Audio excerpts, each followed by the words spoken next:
माँ दुनियार सबुठु बड़ आशीर्वाद जार ममता त्याग और तपस्या गढ़ा हुए आम जीवन। पृथ्वी जीव जगतर मूल आधार आम समस्तंकर माँ। भारतर यशस्वी प्रधानमंत्री श्री नरेंद्र मोदी जुगान्तकारी आह्वान जन्मदात्री मां प्रति सम्मान एवं धरित्री मार सुरक्षा लगी समर्पित एक विशेष अभियान एक पेड़ माँ के नाम।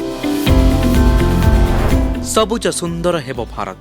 परिवेश सुरक्षा पाई बलिष्ठ वार्ता देव ओडिशा। ओडिशार लोकप्रिय मुख्यमंत्री श्री मोहन चरण माझी आह्वान आसंतु एक पेड़ माँ के नाम अभियान रे आमे समस्ते सामिल हेबा। एक सबुज सुंदर पृथ्वी पाई सेप्टेम्बर 17 तारिख दिन गछटिए निश्चय लगाइबा।